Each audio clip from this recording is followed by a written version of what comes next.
History, eh? Everyone loves a bit of history. History tells us that Manchester City are going to be difficult to stop now.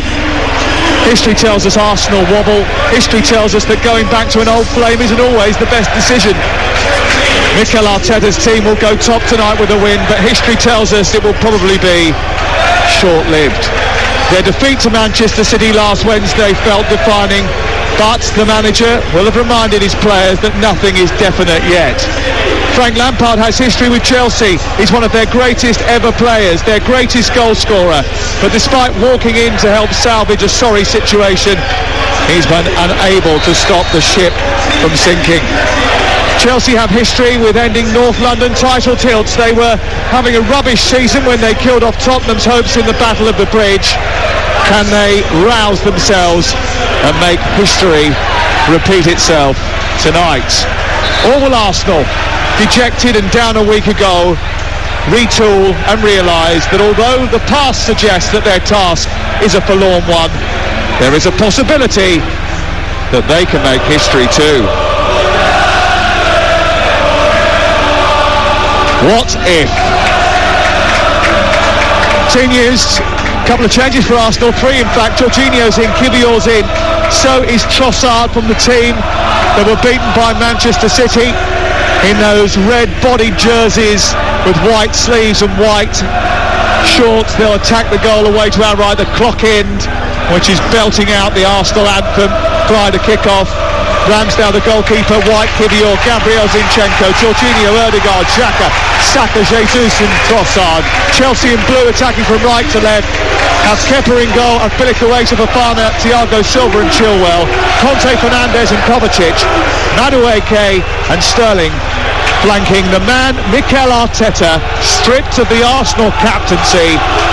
Pierre-Emerick Aubameyang, who's starting his first game in Chelsea colours in the Premier League since November the 6th.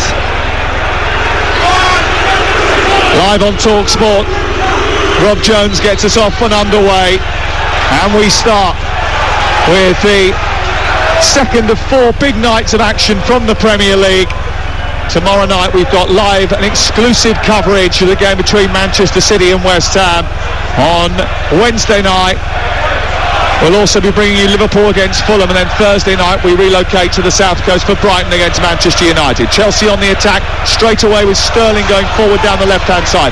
Fernandes picks it up, rightfully shot, blocked by Jorginho, and then the ball breaks over the halfway line and Saka races away down the right side, gets into the midpoint of the Chelsea half. He takes on Chilwell, who's backpedaling, cuts in left footed, tries to get a shot away, takes a deflection, almost came back to Ødegaard. It's missed by N'Golo Conte, who air kicks the ball clear, and then Gabriel steams forward just in front of the goal away to our right hand side. It comes back to Jorginho, out towards this near side. It's collected by Ben White, and it's a fast start to the game, Scott Minto. To be fair, that's what we're expecting. I think we got two teams wanting to win for very different reasons, same systems. I think the midfield battle is going to be absolutely fascinating, and I also think it can be won out on the wing. So yeah, it's been a really good start. Arsenal's breakaway there, Sam. If I was Frank Lampard, I would be telling Thiago Silva to get a little bit closer to Jesus, because when Arsenal in possession, he was about 7-8 yards off of Jesus, and if you're playing as a lone striker, then it means one of the centre halves can come in and put you under pressure. Talksport live at the Emirates Stadium. Arsenal enduring their trickiest run of the season, so are Chelsea, winless since the 11th of March, and they've lost 6 of the last 7 games.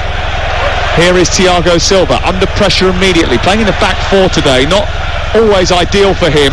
Picks the ball clear towards the far side. Conte gets it out to Madueke. Conte tries to join again, and it's robbed and turned over by Xhaka. Ødegaard on the edge of the centre circle. Now down the right they go, towards the winger in Saka. Overlapping on the outside is White. Produces the cross into the back edge of the penalty area. It's over the head of Xhaka, headed away by Madueke, and then picked up by Conte, and Chelsea looking to escape. 0-0 the score, 2 minutes played, live on Talksport. The blue of Chelsea against the red of Arsenal. Those famous red strips with white sleeves, and the Arsenal fans very much behind them here at the Emirates Stadium tonight, trying to roar them on to a victory which maybe will keep their title hopes alive. Sam, just looking at Chelsea when they're in possession, and they keep their three up front. So you've got Aubameyang through the middle, Raheem Sterling comes wide on this left-hand side, Madueke wide on the right-hand side, so they'll be looking to try and bypass the press. I want to see Madueke on the ball as much as possible. We know that Zinchenko's a really good player. When Arsenal have the ball, they come into midfield. But defending-wise, if he gets one-on-one with a bit of space, I think he's there for the taking. And Raheem Sterling, it's not happened for him in his first season at Chelsea. He's got a point to prove from now to the end of the season. So that, if he can get, again, one-on-one with Ben White, that's going to be interesting. How will Arsenal respond tonight? They've let the pressure get to them. They've nudged the door open for Manchester City when they dropped points at Liverpool. They allowed it to swing open at West Ham. And then City walked right through it at the Etihad. And it's going to be difficult to shut it back up now. Mikel Arteta said the change was down to moments where you don't react, key moments where you make the wrong decision under pressure. Those can define your season, and maybe it's just shifted it so far in Manchester City's favour it'd be difficult to swing it back again. Jorginho up towards the right side. Saka back in field to Ben White. Strong performance required from Arsenal. Here is Kivior trying to settle into the game. First couple of touches for him have been pretty sure-footed. Up towards Jorginho on the halfway line. He clips the ball forward looking for the run of Jesus, who wins the ball in the air ahead of Thiago Silva. It drops and bounces. It's given straight to Xhaka. Arrizabalaga has to make a save. A bit of a mix-up in the Chelsea defence, and Arsenal get it back again on the edge of the area. Down the right it goes towards Saka. Intervention from Chilwell up towards Aubameyang, and now they're on the break. Chelsea very quickly gets booed every time he touches the ball. Aubameyang, but that was a real mix-up in the Chelsea defence. Perry Groves. Granit Xhaka should score because it's a really bad back header from Azpilicueta. He leaves Kepa short, and all Granit Xhaka's got to do is just get his left toe to it. To be fair, it was a decent save from Kepa. He came out really well and made a really good save, but he has to score there. It's a wonderful opportunity. It's a really bad mistake, as you said, from Azpilicueta. Horrible from a fullback's point of view, because it's bouncing and he knows it's coming. He's facing his own goalkeeper, so he wants to get it back, but he's not got enough on it. If you get too much, you can get an own goal. Not enough, and the player can step in. He didn't get enough, and Xhaka, that's a wonderful opportunity. It really is. Well, I don't know what Cesar Azpilicueta was doing, but it was such a tame header back to his goalkeeper. He's worried, Sam, if he gets too much on it, then he almost lobs Kepa, when that ball's bouncing so high. So it's a really difficult one to try and do, but he certainly didn't get that right. I think Arrizabalaga did very well indeed to make the save. Enzo Fernandez over on the far side was just caught by Gabriel, needed a bit of attention, and that's why the game stopped. Frank Lampard was up early into his technical area and was screaming and shouting at his team, and Arsenal manager Mikel Arteta is now responding in kind, looking very dapper. He always looks at the absolute business, Mikel Arteta, in a black roll neck sweater, dark grey slacks, polished shoes, arms folded as he strides out to the perimeter of his technical area. Cleared away by Arrizabalaga. Upfield it goes towards Raheem Sterling. It runs towards the near touchline. He keeps it in, Sterling, and then tries to dart forward. He tried to play a ball down the inside left channel. The idea was right, but the execution not quite on point, and it goes into the arms of Aaron Ramsdale, wearing yellow, away to our left-hand side, and it remains 0-0. Instead about Mikel Arteta, he looks like James Bond down there, doesn't he? He does. There is a vacancy for that job, apparently. Well, if he was English, he might better get there. Do you know, he said he polishes his shoes. Do you think he polishes his hair? There's a bit of cherry blossom. Is that not the blackest hair you've ever seen? There's definitely no greys in there. There should be just for men, do you think? I couldn't possibly comment. Spoken by someone who does use just for men. I think hair's very overrated myself. Here is Ødegaard turning around in the centre circle and getting the better of Enzo Fernandez, who then shuts him down. It breaks into midfield. It's collected by Jorginho. Quick, some action happened. Zinchenko forward towards the left. It's cut out by Madueke and then nabbed by Trossard over on the far side, and Arsenal got it back again. Really fast, energetic start by Arsenal in this game. 7 minutes play. Sam, just the way obviously Chelsea set up with their three in midfield, it looks like Kovacic is the one who keeps looking over his shoulder, just seeing where Ødegaard's just in that inside right position. Well, it's important to keep tabs on him because he's the one who creates all the chances for Arsenal. Not all the chances for Arsenal, but a hell of a lot of them. More shot creating chances than anybody else in the Arsenal team. Here is White in midfield for Arsenal, or straying into the midfield position. He plays it to the left, and Kivior, they're very high up inside Chelsea territory here. Arsenal back to Trossard towards Jesus. It breaks down and Conte gets hold of it, takes it to the wide right, plays it infield to Madueke. He tries to scramble upfield, can't get beyond Zinchenko, and Arsenal win it back again high up inside Chelsea territory. At the moment they're playing all the football in the Chelsea half of the pitch, Perry Groves. The thing is, when Chelsea do get the ball, Sam, they just give it away straight away. They just, you can tell, obviously losing the last 5 games, they're a team that are very low on confidence, but they have to keep the ball. They just keep giving it back to Jorginho round the corner towards the right, looking to try and get Saka on the ball, and then he just swipes out and kicks at Thiago Silva, who then goes careering into the advertising ball behind the goal away to our right hand side. Took a little bit of a clattering there, the ageing Brazilian. Yeah, he's okay. Ben Chilwell's just put his hand up and said that he is okay, although he's taken his time getting up. And yeah, I mean, Perry's right, and the reason is because Chelsea are dropping deep and making sure that there's no spaces in behind once Arsenal do have the ball and get towards the halfway line. But what that means is when they do win the ball back, and with Arsenal's pressing so good as well, they're not able to play, say in a way Manchester City did. Look at the way Frank Lampard now is just trying to move that midfield just a little bit further up the pitch. Exactly, look, Aubameyang we know can finish, but he's no Erling Haaland, especially now as well, so they've still got to try and get the ball long. If they look up and suddenly don't have time because of the Arsenal press, they can't keep on trying to play little 5-yard balls into the midfield, lose it, and Arsenal on the attack. Well, Arteta did say it took a bit of time to get over the defeat at the Etihad Stadium, but he said it was a good reality check because the players now know the level they have to reach, the level that they've been at, where they have to go, and that they have to sustain it for 10 months of a season. It was a learning experience. I thought he was brilliant, by the way, after the game. I spoke to him straight after the end of that match when he was clearly disappointed. We listened to him yesterday as well, and he conducts himself in such a good manner. Here's Xhaka combining with Jesus, edge of the area. Xhaka is robbed by N'Golo Conte. Now Frank Lampard would have loved to have had him more available during his first spell in charge of Chelsea. He sends the ball upfield towards Aubameyang, doesn't quite reach him, and then it's cleared away by Arsenal once again on the halfway line. They're just a little bit deeper now inside their own half when they find Ødegaard, who's got time to turn. Kovacic just didn't see him in his wing mirrors on that occasion, had to come from behind to try and shut him down. It's up towards Saka, who's vying with Chilwell, the two England colleagues on this near side, fighting for the ball. It bounces out of play, it's away for a throw, but they want to get the game restarted quickly, Arsenal. Right, straight into Jesus, back to Ødegaard, goes back to Jorginho. They keep the ball moving so quickly, Arsenal. They want Chelsea under pressure and misshapen here. Out wide they go to Trossard, darting down the touchline, taking on Azpilicueta. He gets towards the corner flag, tries to bring a cross into the centre. It's blocked by the Spaniard and out into the Chelsea fans in the corner of the ground opposite us. Last 3 or 4 minutes, Ødegaard has just started to get himself on the ball. He had a great little flick in the outside of his left foot into Jesus. Xhaka round the back towards the byline, cross deflected into the air, out for the first corner of the game. And then there's another one from Zinchenko who pinged it into Ødegaard. As you said there, Chelsea just sitting deeper and deeper. When it come up to Aubameyang, Kivior or Gabriel can afford to go and challenge him. Aubameyang's not like the strongest physically, and then Arsenal just win the ball back very easily. So many subplots to this game. Jorginho, whose last goal was for Chelsea. Obviously Aubameyang. Mudryk is on the bench for Chelsea tonight. He could have been an Arsenal player. In fact, he was openly flirting with them at one stage. I think it's called dodging a bullet.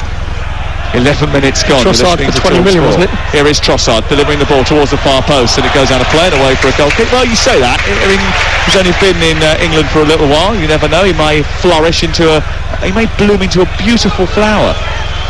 Do you know what? I mean, He's watering. And a bit of sunlight.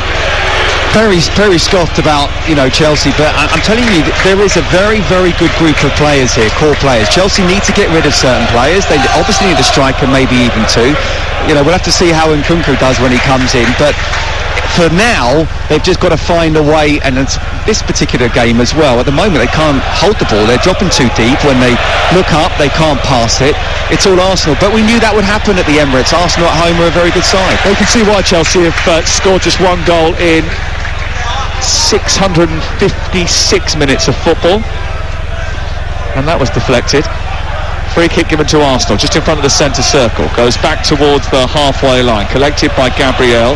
Here's Zinchenko. Gabriel strides into the Chelsea half. He's a couple of yards in from the left touchline, midway inside opposition territory. Goes back again to Zinchenko halfway, wide again to Gabriel Jesus. Chelsea dropping back into a 4 on the edge of their own penalty area. It goes into midfield, and now Jorginho wide to White, who's come a little bit more centrally towards the edge of the centre circle before giving it to Gabriel. He moves forward down the left side, a yard in from the left touchline. Jesus, who is allowed to wander in this system, he plays as the point man, but because Trossard sometimes likes to go centrally, or Ødegaard likes to get into the space he's vacated, he is allowed to move around.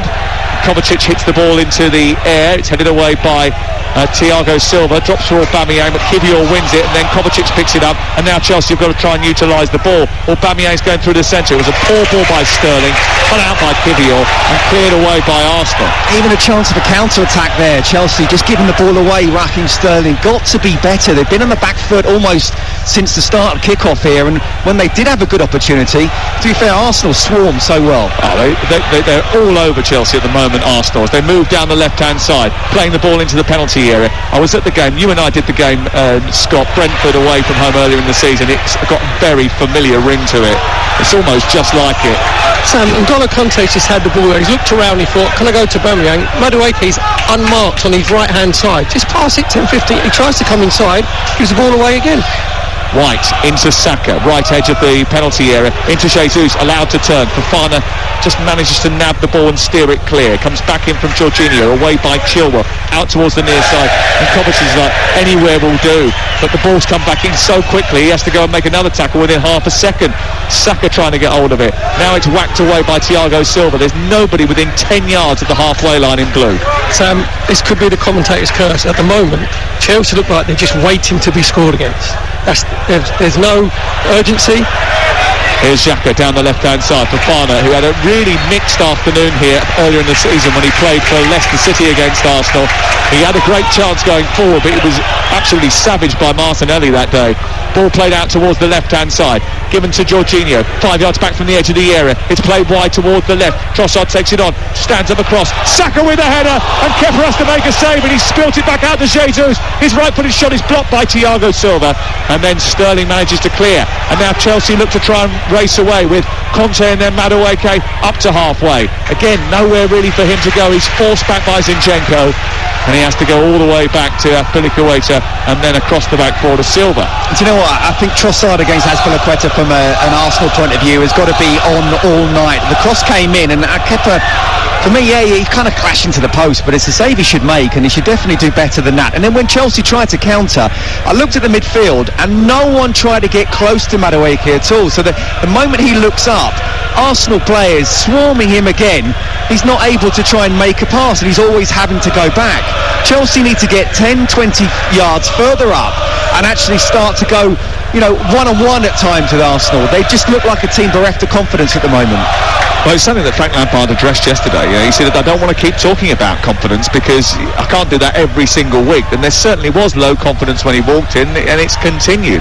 But that's because they've lost so many games. They've failed to score a goal for so long. That confidence obviously does take a battering. They're struggling as well, Chelsea, because it's Fernandes normally the playmaker who gets on the ball. If you look, it's Granit Xhaka who's been designated to pick him up. And Chelsea in possession. Granit Xhaka's the one who goes and stands on him. At the moment, Chelsea can't get out. There's no other midfield player who's showing for the ball. Fernandes is the one who gets the ball, plays the ball forward and tries to look for those passes to get Chelsea on the attack. At the moment, they're showing very little ability to do that. But Ben White's just been rolled by Sterling, who's cutting field on this near side. He's then come in towards the middle of the park, overhit the ball. It's gone straight to Jacob Kivier, who's brought it clear. I mean, Chelsea aren't playing very well, but Arsenal aren't letting them. No, they're not. And again, you're looking at a team that, hasn't won in a few games, but they're up against a team that, as I say, just not playing with any kind of confidence, both with and without the ball. We just saw Chelsea have the ball there, and Arsenal were almost man-marking, going tight, making sure no one had time to turn. And in the end, Raheem Sterling gave the ball away. Once Arsenal have the ball, Chelsea are all just dropping off, and Arsenal are able to dictate the tempo of the game at the moment. Being smothered, Chelsea, by Arsenal in the opening exchanges here. 17 gone, 0-0 live on Talksport. Perry Grove, Sam Matterfez and Scott Minto at the Emirates Stadium will be tomorrow night, bringing you two commentaries. Liverpool in action tomorrow night. That's live on Talksport 2 against Fulham. We've got the game between Manchester City and West Ham United live on Talksport from 8 o'clock tomorrow night. Thursday night, it's Brighton against Manchester United. All the action reviewed tomorrow morning on The Breakfast Show, the award-nominated Talksport Breakfast Show with Ali and Laura. Ball wide on the left-hand side, driven into the box, comes to Ødegaard, left-footed, off the underside of the bar and in. Well, it's been coming. 18 minutes on the clock, and Arsenal, determined to keep Manchester City honest, strike first in the London derby. They've been all over Chelsea in the opening 20 minutes, and Ødegaard, who is always going to be the danger man, has wrapped a brilliant shot from the edge of the area, off the underside of the bar, and in. It's Arsenal who lead by a goal to nil. Sam, that's a spotless badge for Granit Xhaka. Just playing in that inside left position. The ball gets to him. It's on the edge of the 18-yard box. He actually gets his head up and he picks out Ødegaard. He picks him out with a square pass. Ødegaard round about the penalty spot with his left foot. Gives Kepa absolutely no chance whatsoever. Bends it with his left instep. That's a fantastic team goal from Arsenal. But, as I said, it's a spotless badge from Granit Xhaka and a brilliant finish from Ødegaard. Look, it's a really good pass, but first of all is Enzo Fernandez, who I'm not quite sure if the ball actually goes through his legs, but certainly he should be able to stop that. And then Kovacic is nowhere near Ødegaard at all. It's a wonderful strike and Kepa has no chance whatsoever, but it is exactly a perfect example of how this game has come. Arsenal on the front foot, Chelsea just defending, not aggressive with or without the ball, and Arsenal deservedly won up. It's one of those games where anything could happen tonight. You could see a scenario where if Arsenal didn't respond right to their defeat by Manchester City, that Chelsea could cause a real shock here. You could also see Chelsea not turning up at all, getting an absolute battering, and that's at the moment the likelier of the two events. It's 1-0 to Arsenal, 19 minutes gone. Ødegaard with the opening goal. They have responded very well to that defeat by Manchester City, and they have come out fighting Arsenal. Sam, as well, when you're playing, Scott will tell you, when you're playing, you get a feeling that the opposition don't fancy it. You just get this feeling that you know they're not quite as intense. At the moment, this is Arsenal's game. So this is now going to be all about Arsenal keeping concentration, not taking liberties, and playing at the same intensity. Because I mentioned 3 or 4 minutes before, Chelsea are waiting to be scored against. They're so passive, it's actually embarrassing. Because, all right, sit deep, but when you sit deep, go and close the ball down. Go and close it with intensity. Someone else come with you. Go and kick someone. Show a little bit of aggression. There is nothing from Chelsea. Absolutely. You can still be aggressive and try to control the tempo of the game, even if you don't have the ball. That's not what we've seen so far. What we've got is a team that clearly has something on this season and one that doesn't. 4v3 in Arsenal's favour, and Ødegaard's got it from Xhaka once again towards the edge of the area. Enzo Fernandez gets back, nabs it and turns the ball over quickly. Kovacic into Conte, out to Madueke far side, couldn't get it under control. Now does take it over the halfway line, goes past Zinchenko and Xhaka, gets towards the midpoint of the Arsenal half now for the first time really, and then tries to beat another player and does, gets beyond Zinchenko into the area, lays it into the box and he misplaces his pass back to Conte. He did a very good job dragging his team up the pitch there, but didn't have the end product. Madueke did brilliantly, right, but the difference is when Arsenal lost the ball, Ødegaard ran from his own 18-yard box and he was the one who just got his foot in with Madueke out on the right wing position. So it's the reaction when you lose it. When Chelsea lose it, they jog back into position. You're listening to Arsenal 1, Chelsea 0 on Talksport with Now Sports. And don't forget, with Now Sports, you can stream all the Sky Sports action like Arsenal versus Chelsea live tonight for $11.99. No contract. Search Now Sports. Trossard taking on Afilicueta, who just about gets there and hooks the ball clear. The Arsenal fans were just singing, "You're going down, you're going down" to Chelsea. And there was just a quick check, I think, by Frank Lampard and Joe Edwards and a few of the others just to see. It's 39 points. Is that going to be enough to stay in the Premier League? Probably, just about. It's just as well Chelsea have 39 points, I tell you, because another 5-6 games further on and you just don't know. We're not seeing enough here. Again, it's about, okay, you're not always going to have the ball when you come to the Emirates as well, but it's not just about sitting back and not being aggressive. They're so passive. No one sometimes going one-on-one and saying, I'm not going to let you get past me. I'm not going to let you bring the ball down and have that extra touch. Whereas Arsenal, there's 2 or 3 players around any Chelsea player at any given time. Conte up to Sterling. Sterling getting away from Jorginho, but again losing the ball. It bounces into the centre circle where it's collected by Enzo Fernandez. Chelsea trailing by a goal to nil to Arsenal, who will go back to the top of the Premier League tonight with a victory here. It might be short-lived because Manchester City can regain top spot tomorrow when they play West Ham live on Talksport. Here is Wesley Fofana for Chelsea. Thiago Silva just in front of the halfway line. Chelsea have been smothered in the opening 22 minutes by this Arsenal team, but I've seen Arsenal play this well in games against West Ham and in games against Liverpool, get themselves 2-0 in front and throw it away. We've been here before, haven't we, with Arsenal? So they certainly need to see the game out and have game management. But at the moment, Chelsea, even when they're on the ball, don't look as if they're trying to do anything with it. Conte towards the edge of the area. He plays the ball out from right to left to Sterling, who bends the ball back into the box, and Madueke is coming in at the far post, but Zinchenko is there. Jesus is back helping out his defence, and then turns it to Gabriel, who elegantly plays it out, and then they just pop the ball around the edge of their own penalty area, confident as you like, knowing that Chelsea are not going to be able to press them into submission. The clearance eventually goes up to the halfway line. It's turned over by Chelsea. Fofana plays it over the halfway line, then tries to turn away from Xhaka, who's working his socks off. Conte infield. Kovacic just in front of the centre circle. Referee Rob Jones gets in the way. Come on, fella, alert. And then it goes out towards the near side, and Sterling takes over. To be fair, at least Rob Jones showed for the ball. Perry. It's Chelsea's best little bit of play. It's their best little play at the moment. They've had a little bit of possession. Arsenal dropped a little bit deeper, and that came from Granit Xhaka giving the ball away unnecessarily where he's trying to find Odegaard. So Chelsea just sort of found their way into the game.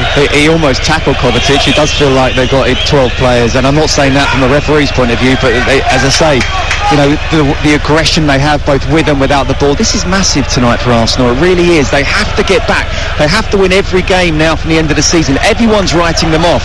But what if, you know, Manchester City concentrate on or just lose concentration with the Champions League and the FA Cup final as well? You never know. That's it. That's all they can ask for. Chilwell gets in behind. Steams into the penalty. Left footed. Great save by Aaron Ramsdale. High up to his left-hand side. Brilliant stop.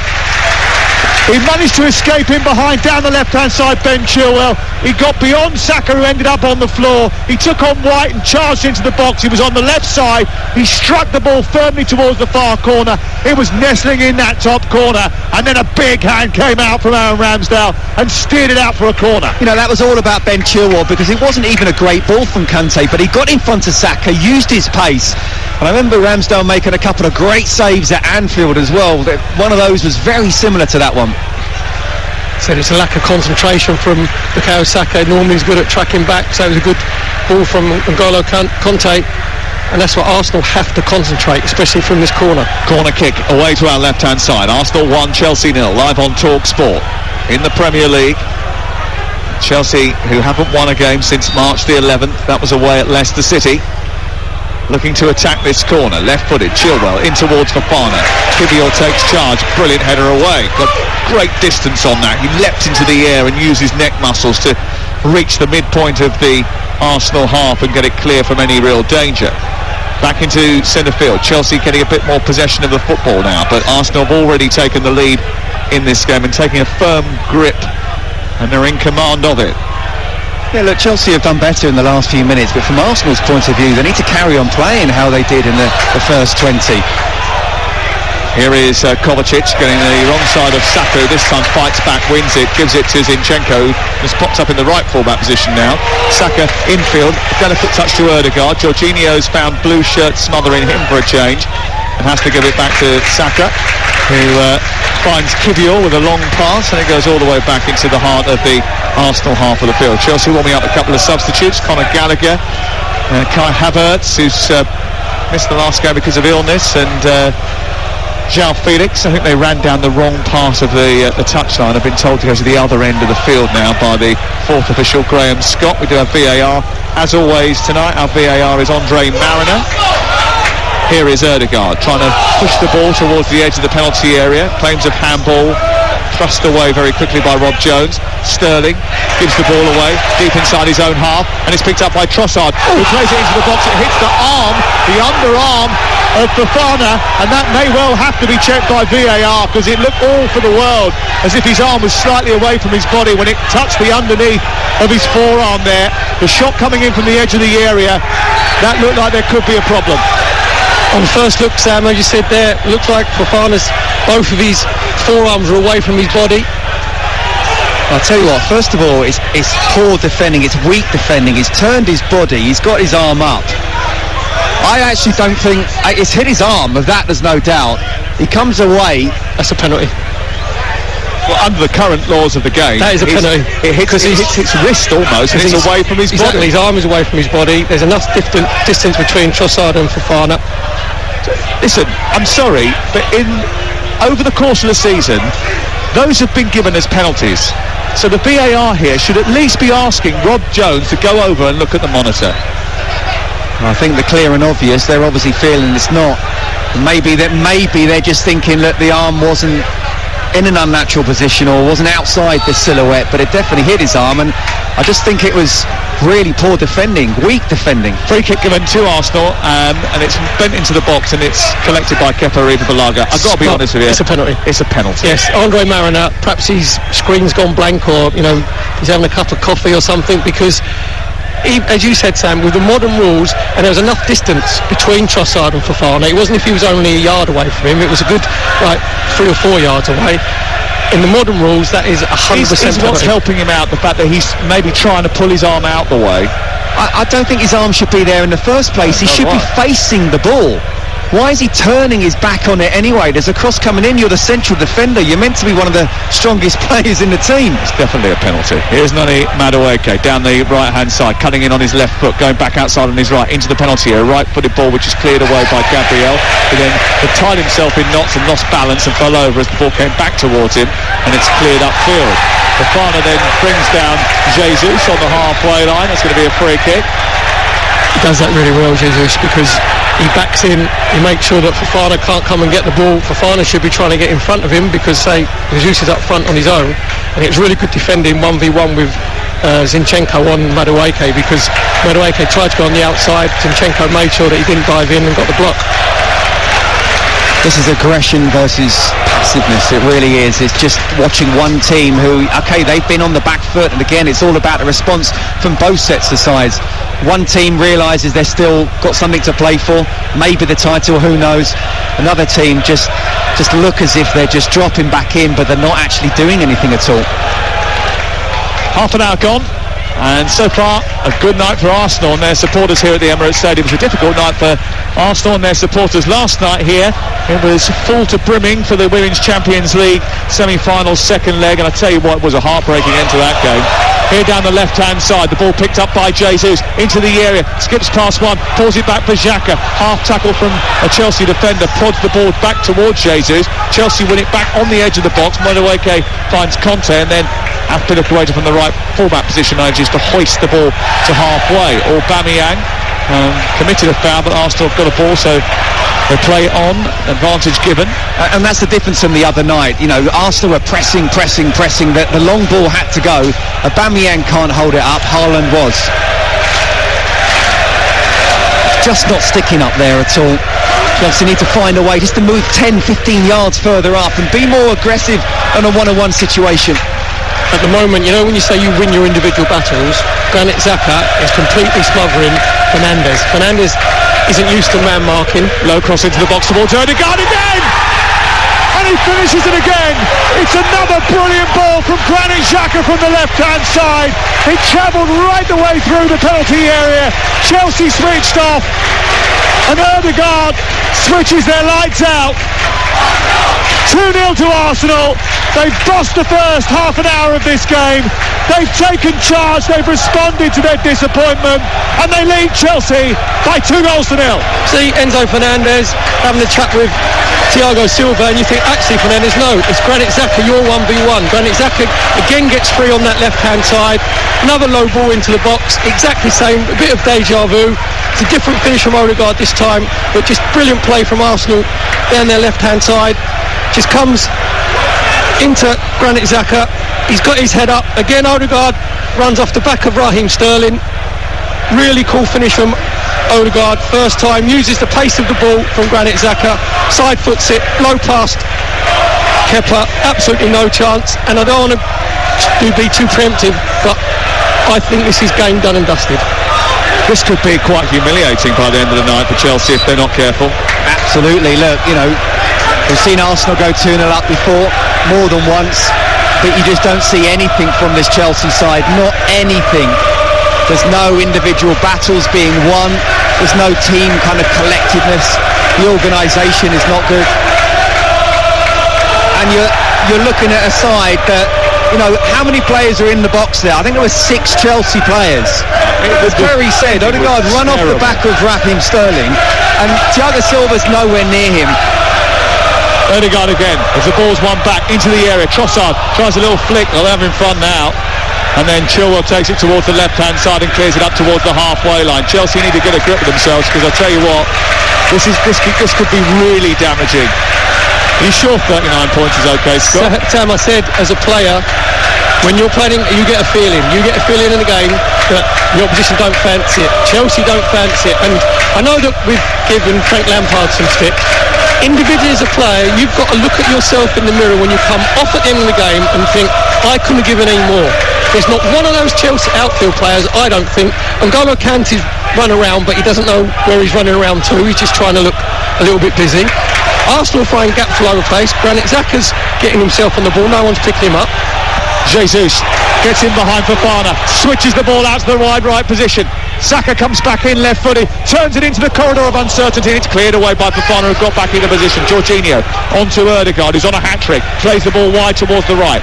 Ben White collects it, left-footed, deep cross towards the far post, chested down by Jesus, turns it back, they're all having a go. Jesus is there on the volley, pops it up, smash it in. Chelsea are being battered at Arsenal. And Gabriel Jesus and the rest of the Arsenal players are absolutely loving it.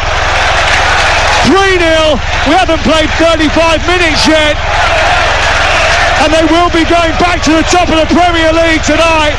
Another mess inside the Chelsea penalty area. No one reacted to the loose ball. Jesus did. He turned, he swiveled, he fired it beyond Kepa. 3-0. Sam, this is an embarrassment. This is a complete embarrassment. It's turned over to Frank Lampard. That was like a five-a-side goal. As the cross comes in, comes out to Ben White on this right-hand side. He crosses his left foot. So it comes to Jesus. He chests it down, squares it. Granit Xhaka can't get it out of his feet. Comes back to Jesus. He smashes it in. There's 3 Chelsea players that have gone on the floor. It's absolutely embarrassing. I have no idea what Azpilicueta's doing. He has no idea where Jesus is. It is an embarrassment, and this, I'm not exaggerating, if Arsenal keep their foot to the pedal here, right, this could be 6 or 7, easily.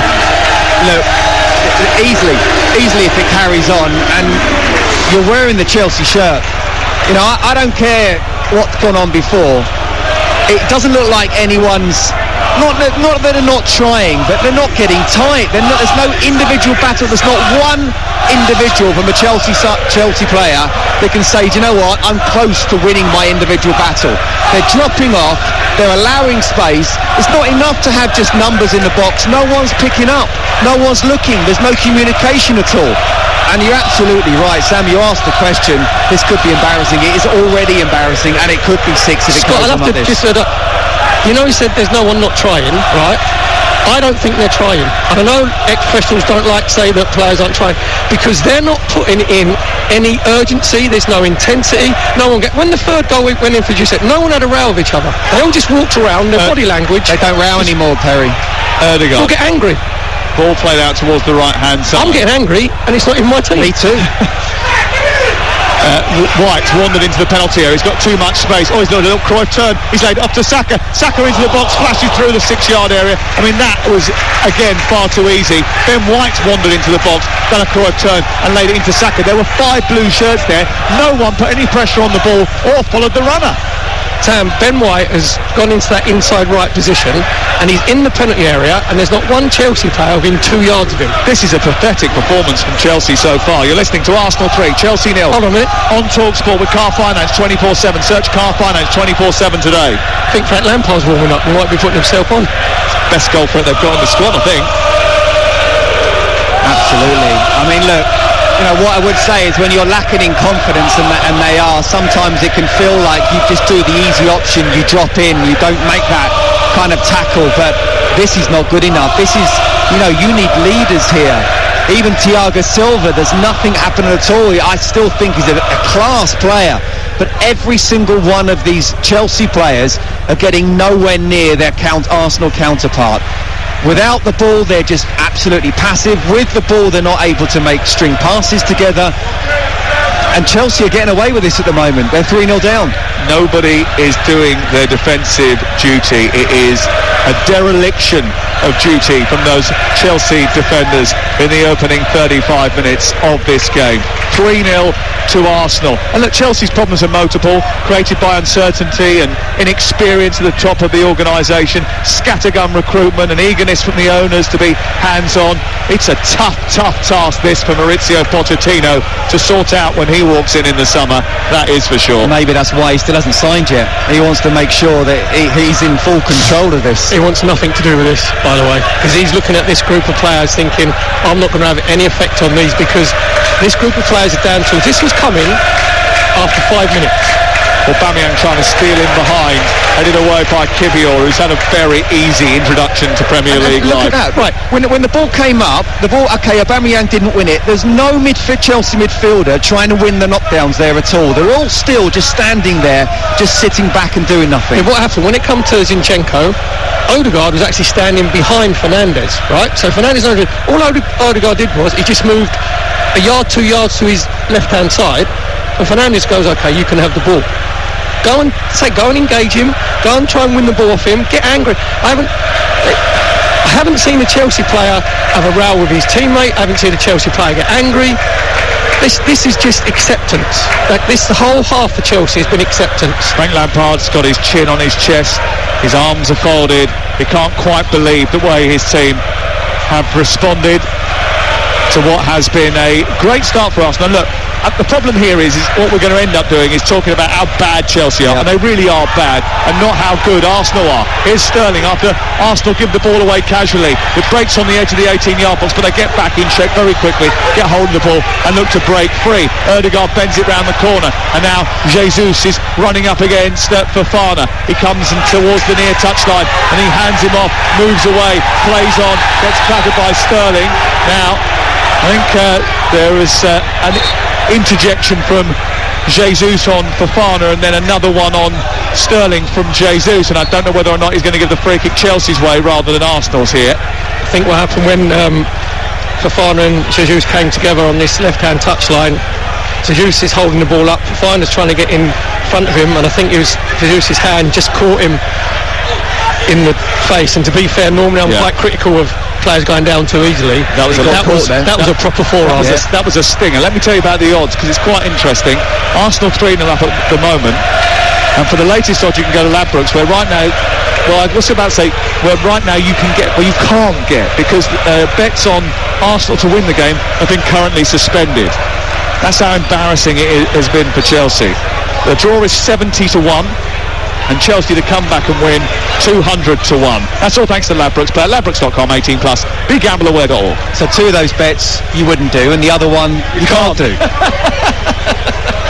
Now, do you know what? Frank's going to get a lot of the blame, or a bit of criticism, a lot of criticism for this as well. And he is an easy target, but he must be looking and say, where is the professional pride of these Chelsea players? He talked actually in the press conference yesterday about how when he was in the dressing room, they did have big characters, and those big characters would stand up, they would get them out of trouble, and things would go wrong at Chelsea. They'd change the manager, and the players would end up getting them out of it. I mean, the Arsenal fans are taunting him now by singing him super Frankie Lampard, because they know that, again, it's a great narrative for them. They're having a brilliant time with it.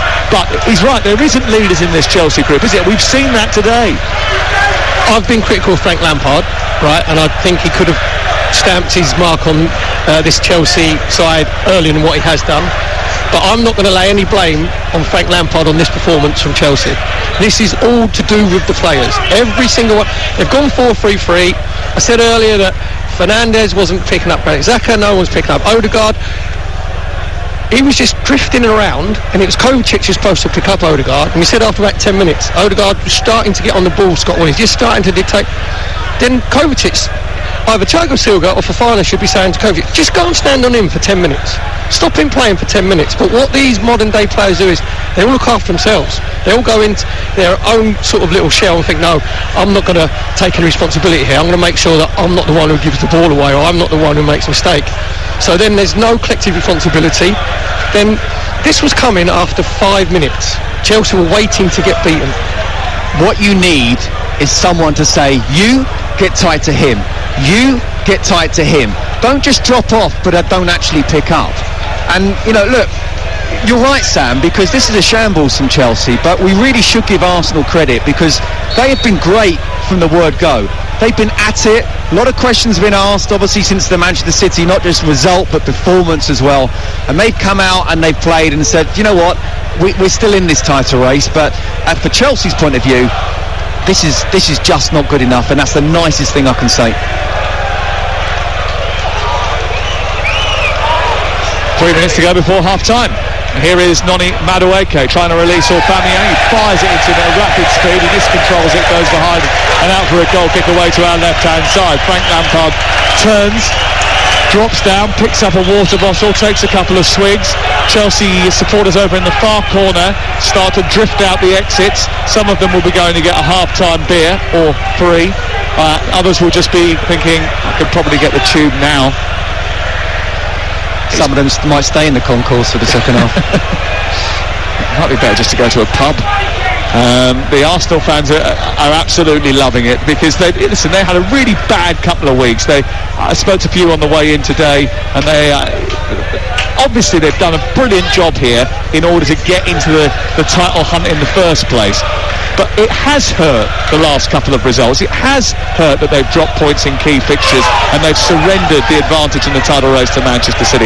But to come back here and put a performance on like this is credit not only to the players but to their manager, who I thought handled all that brilliantly. Ball round the corner for Chelsea. Kovacic on the chase, down the left channel. Sterling trying to get there. Ramsdale picks it up. 3-0 to Arsenal. And it's been a very unsatisfactory afternoon. Do you think Frank Lampard will make significant changes at half-time? Has he got to do something? Who's he going to bring on? Mudryk?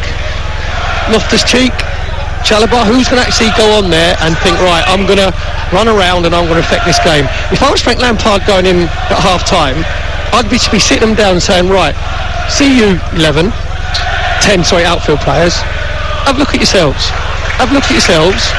And you tell me whether you think you've done enough in that first half. I wouldn't be, reading the right act or, the hairdryer or whatever. Just say, okay, you sit there and you can wallow in your own inadequacies, because that is a disgrace to the Chelsea badge. And from the team that he's been used to playing with heart and passion, there is no heart in this bunch of Chelsea players. Do you know what, Sam? There's not one player that can say I deserve to be staying on the pitch in the second half, but it's almost slightly unfair on the subs to come on and say do something when you're 3-0 down. You always want to say, right, you go out there in the second half and you show me something better. The problem is I don't think there will be. It's almost everyone's waiting to the end of the season now, and I just think you look at Frank, what can he do? What can he do? Well, he can't do anything, and not with the way this lot are playing at the moment. But I'll tell you what Arsenal can do is they can keep scoring goals, and if they keep scoring goals, keep racking up more and more chances and confidence, then you never know, they'll give themselves belief that they can do something. A free kick given against Gabriel Jesus. Arsenal thought they'd got away with it and were running towards the goal away to our right-hand side. Didn't quite turn out that way, and it gives Chelsea the chance to try and clear their lines from the edge of their own penalty area. 3-0 to Arsenal, 2 goals from Ødegaard, 1 from Jesus. The first 2 from crosses from Granit Xhaka that weren't defended by Chelsea. The 2 finishes were excellent from Ødegaard. The third goal was a real mess, an absolute mess inside the 6-yard box, and Jesus was the one who reacted very quickly and fired it beyond Kepa Arrizabalaga. Chelsea had 1 chance, Chilwell firing the ball high towards the goalkeeper's left, and Aaron Ramsdale made a brilliant save. Apart from that, I can't even remember making too many forays into the Arsenal half. No, listen, there's so many things that's been disappointing from a Chelsea point of view, but I looked at that midfield, Enzo Fernandez, Kante, Kovacic. That's going to be a good battle, isn't it? And they haven't got anywhere near the Arsenal midfield. Kovacic trying to get past Xhaka, moves the ball out to the right-hand side, delivers the ball into the edge of the box on the left side, and Mikel Arteta just trying to make sure that his team don't switch off as we move into 2 minutes of added time. At the end of the first 45, live on Talksport, Fofana plays the ball out towards the far touchline. Piliqueta into Conte, and then Conte travels down the touchline, looks to try and get the ball infield to Madueke. He holds off Zinchenko, back to Conte, crossing position. Kovacic edge of the area, down the right side, in towards Sterling, who goes down under pressure, looks up, glances towards Rob Jones, who just shakes his head and says, nope, crack on, and it's into the arms of Aaron Ramsdale. Do you know what this has been like, Sam? This has been like when you set a training session up and you have the first team against the reserves or youth team, and the reserve and youth team have got to get into shape, but they're not allowed to tackle the first team. They're not allowed to get close to them. They're not allowed to, go and put them under pressure because they want to get in a rhythm. Arsenal brilliant in that first 45 minutes, fully deserving of their 3-goal advances. Chelsea absolutely pathetic. Arsenal 3, Chelsea 0. Yeah, well, Chelsea trying to avoid another huge defeat. 6-0 earlier in the season away at Manchester City was their worst defeat in 23 years. They lost 7-0 in April 1991 to Nottingham Forest. That was the worst performance I'd ever seen Chelsea put out, and this has got the possibility of being right up there, Scott Minto. I think it depends on how Arsenal come out in the second half. If they go again, I don't see Chelsea. I don't see any leaders out there, and I even includes Azpilicueta and Thiago Silva. Everyone that we're using the word so many times, just so passive. You don't always have to have the ball, but you can still be aggressive. You can still win that one-on-one battle, and they haven't done that. So the one change for Chelsea is Aubameyang off and Kai Havertz on, and he's up through the middle of the pitch. No real changes in the way that Chelsea is structured. So Arsenal have got Ramsdale in goal, Ben White, Kivior, Gabriel and Zinchenko as the back four, Jorginho and Ødegaard and Xhaka in midfield, with Saka, Trossard and Jesus having a field day. Chelsea with Kepa in goal, Azpilicueta at right back, Fofana, Thiago Silva and Chilwell the back four, Conte, Fernandes and Kovacic in midfield, with Madueke and Sterling supporting Havertz in attack. You're listening to Talksport. Chelsea in blue attacking the goal away to our right, Arsenal in the red shirts, white shorts attacking the North Bank away to our left. Here is Havertz with Sterling available in front of him. Chilwell was free over on the left-hand side. They've given it to Madueke, who cuts in left-footed, chips the ball high into the air and over everybody and behind and away for a goal kick. That's better though from Chelsea. Just in the first, minute, 2 minutes, at least they've got forward. They made some passes.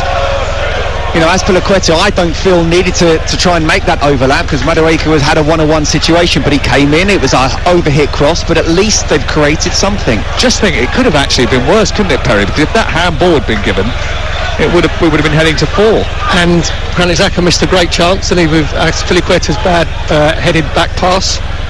So yeah, Chelsea had a result getting in at 3-0 down. It'll be interesting to see how intense Arsenal are in this second half, because Mikel Arteta, I don't think he'll want them to ease off at all, and if they do, after probably, if you get to 55-60 minutes, he'll definitely make a couple of substitutions with the likes of, say, Reece Nelson, Martinelli and maybe even Thomas Partey. Well, Arsenal are on their worst defensive run since 1985, when Perry Groves was dancing to UB40 in a Colchester nightclub. Andromeda or Laristos? I think on Saturday night, yeah, been Andromeda. Okay. Yeah, VIP. Chelsea on their worst losing run since 1993, at which time I think I was playing Mariah Carey's Hero on Hospital Radio, and Scott Minto, at the time Charlton's star player, was part-time DJ busting out Good Men, Capella, The Shaman.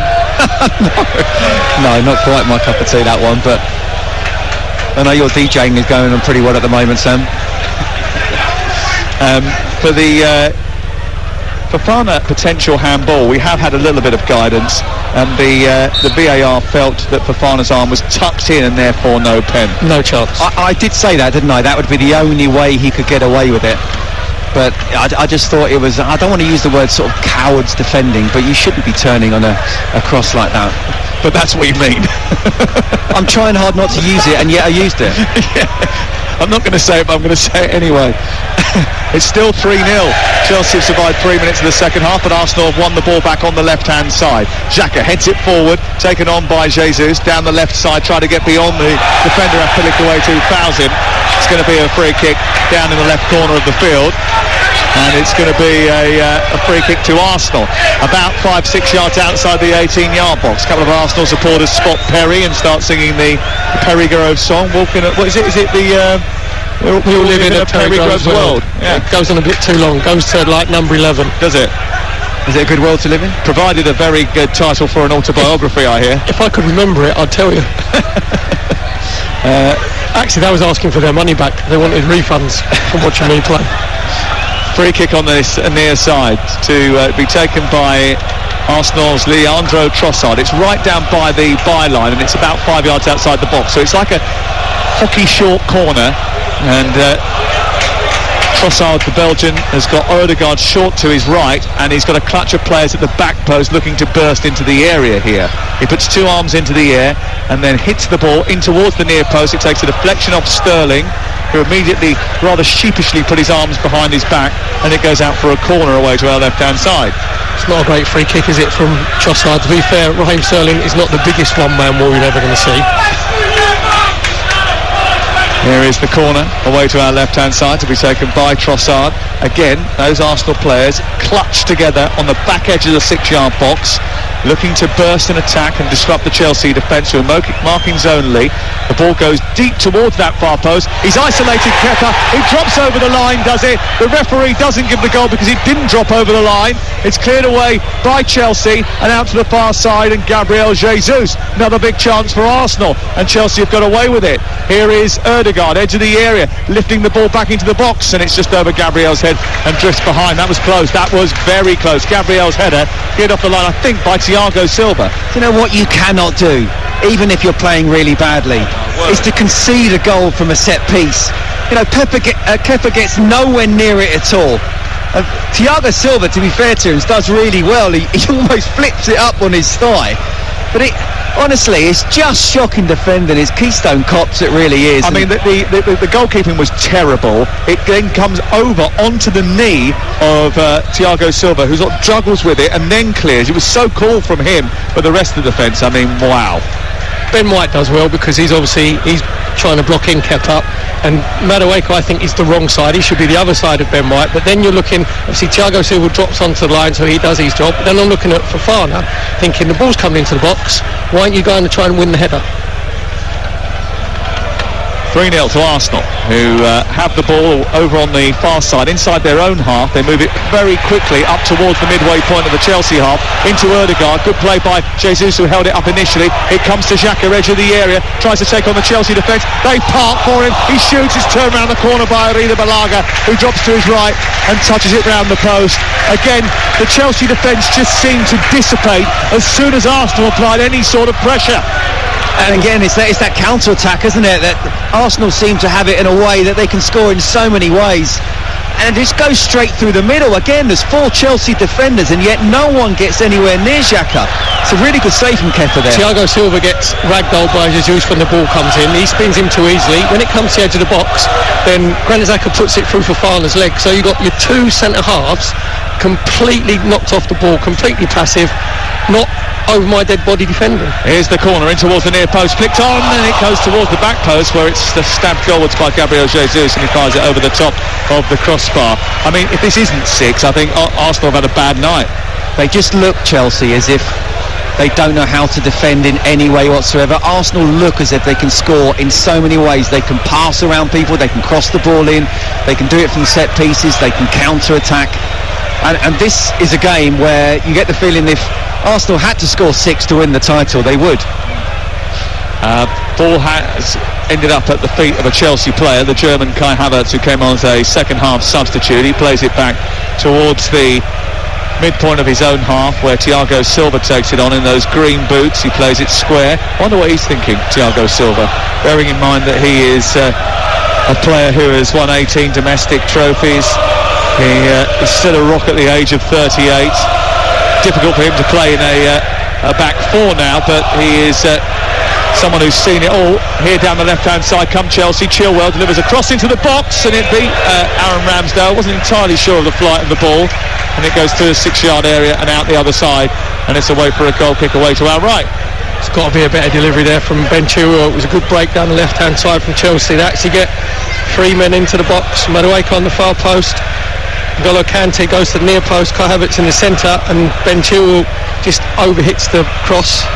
Ramsdale thought a minute it might be just dropping into his top left-hand corner, but just went aimlessly wide for goal kick. Gabriel's got a little bit of an issue here, and he's just had a conversation with 2 or 3 of the members of the Arsenal defensive battalion, just to sort of impart a little bit of knowledge on them and just explain what he's feeling. He didn't look completely comfortable, but they do have a goal kick away to our right hand side, leading by 3 goals to 0, and they knew any slip up tonight would probably result in it really being all over. But a win does keep the pressure on City, or maybe not pressure, but it keeps keeps them honest, doesn't it? Honest, and you want to make, from an Arsenal point of view, you want to make Man City have to win it rather than, drawing another game or losing another game and making it easy for Man City. As you said, you want to keep them at it. It does put a bit of pressure on City. Can City handle it? Yes, we believe they can. We know they can. They've done it before, but it does put pressure on City. If Arsenal drop points again here tonight, then we really would be saying that you can't make a case for Arsenal to go on and win it. And look, we all still now think that City will, but this is a really good performance. Jesus, halfway line, turns it infield. There was space out wide on the left, they didn't use it. Ødegaard switched it to the right instead, and now Saka careers into the edge of the penalty area, gets it down the right side, plays it into Ben White, who's on the overlap. He takes over now, back to the edge of the area where it's collected by Ødegaard. He tries to play it through the legs of a Chelsea defender. No one in blue reacts, and Xhaka picks it up, and they start again. It comes back to Ødegaard. Saka turns past Silva, lays the ball through the 6-yard area, flicked away by Arida Balaga. Comes back out to Trossard on the left-hand side. Still the attack continues. Trossard going one way, then the other, gets to the byline. Tackle comes in, just about prods it away. Modueke then gives it straight back again inside his own box. Why not? Here they come again down the left-hand side. Xhaka plays it infield into Zinchenko. Ødegaard wandering through, plays it on to Jorginho, and the Arsenal fans are cheering every pass now, laughing at Chelsea's inability to hold them at bay. And Saka has come forward, left-footed, and sends it narrowly wide from 20 yards, driving the ball towards Arida Balaga's left. He went sprawling across because he wasn't sure, and it went narrowly wide. Sam, all this is now is his shooting practice. Every time Arsenal go an attack, there's not one Chelsea player engaged. Modueke gave the ball away there to Trossard. He didn't react at all. He was actually walking. He let Trossard just go past him. He didn't even break into a jog. Havertz getting into the air at the other end, tries to tease a ball through the box, but he hits it with about 30% of the power that was required. Cleared by Arsenal, collected by Kovacic. Arsenal will be playing Champions League football next season. Chelsea ain't going to be in Europe. I don't know how attractive the proposition is for Maurizio Pochettino, but I'm sure that after the beauty pageant that they wanted to do involving Nagelsmann and Enrique ended up falling apart very quickly, because Nagelsmann and Enrique are not going to get involved in anything like that. They've got to make sure that they get the Pochettino deal over the line, because there's not too many other options of top managers that are going to take this job on a whim unless you pay them a hell of a lot of money to do it. If it was another 6 games to go to the end of the season, it could have been Championship football. This is how poor Chelsea are at the moment, and I think the reason that maybe Enrique and Nagelsmann haven't taken the job, because they want final say who goes in and who comes out. The top manager isn't going to be top.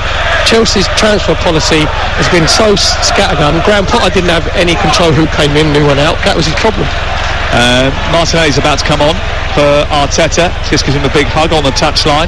Elsewhere in League One, Shrewsbury beating Bristol Rovers by 2-0. In the National League, the playoff eliminator, Boreham Wood are 2-0 up over Barnet, and that's a key game, of course, as they try to both get into the league. Here's Jesus, played him round the back, but Fofana just about gets hold of him this time, but the offside flag was up anyway, and it is going to be a free kick away to our left, and here's the change, and it's going to be Trossard off and Martinelli on.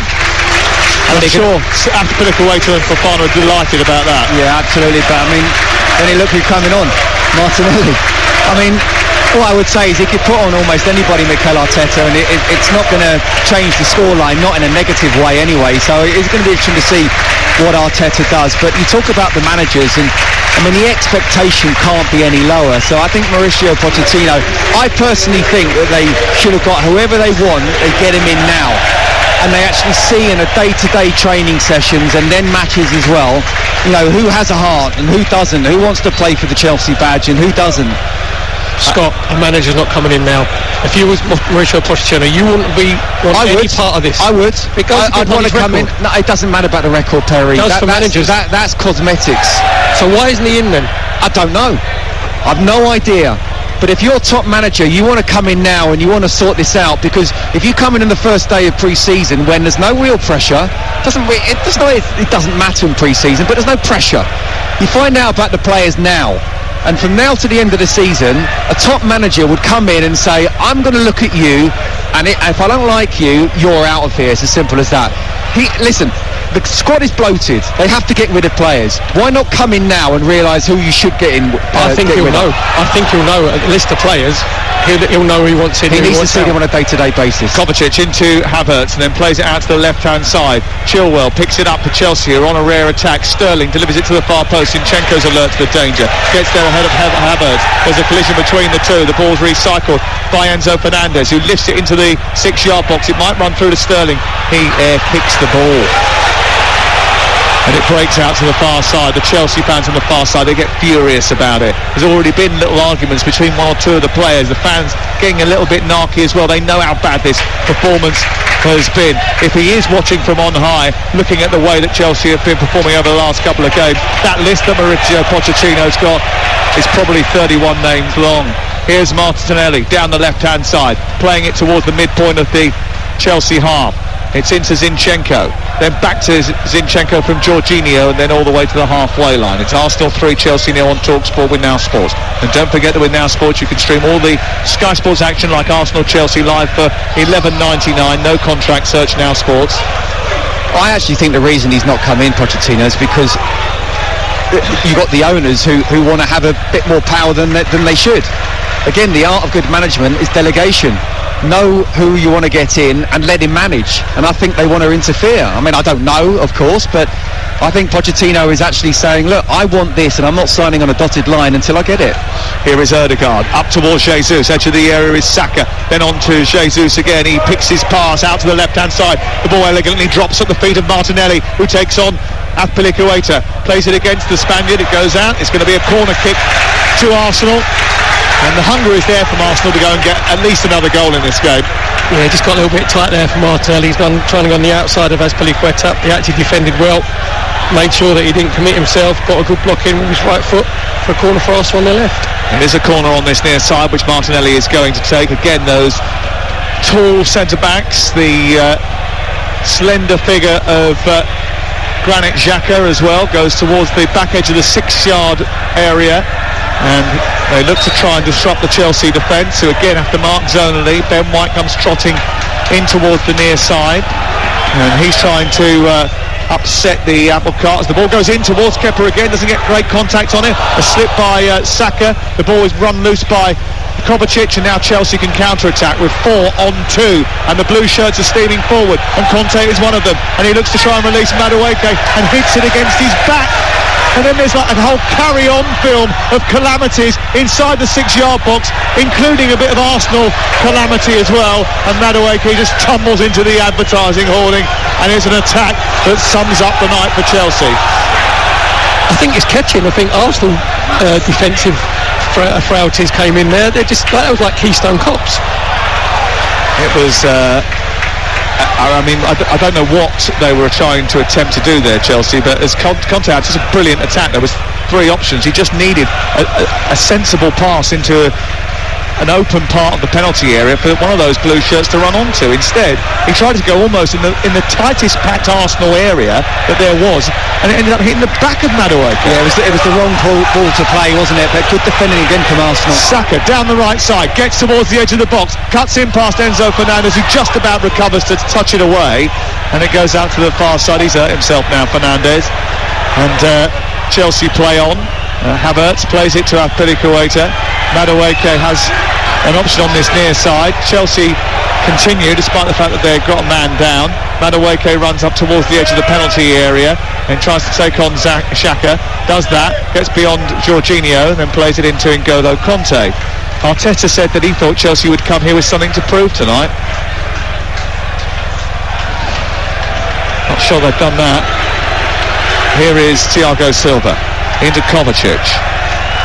Joe Edwards has just called back one of the Chelsea substitutes. As the ball goes in towards the near post, Madueke gets there and heads the ball into the net, and Arsenal concede. The Chelsea fans go wild over on the far side. Aaron Ramsdale is absolutely furious. Gabriel thinks he has been hurt in the process and is screaming in agony. The ball came in towards the penalty area, and it did sort of bobble up in front of Madueke, who tried to steer it in with his right foot and almost fell into the ball, and it went past Aaron Ramsdale, off Gabriel, I think. Do you know what? That was a superb run from Madueke. It really is. Just timing his run perfectly. Great ball from Kovacic in behind the Arsenal defence, and he takes the touch.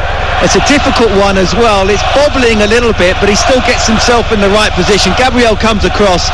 Aaron Ramsdale dives one way, the ball goes the other. But that is all about Madueke and his run. Really good ball from Kovacic. We're not going to see a comeback, are we? Really bad defending from Zinchenko. It's untidy. It's so untidy, the goal. He can see Madueke when he's just open out his left shoulder, so therefore you have to go with the run because there's no pressure on the ball. Zinchenko just lets Madueke run past him. He said the ball bounces up, he sort of bounces it over Aaron Ramsdale. That's when he catches Gabriel.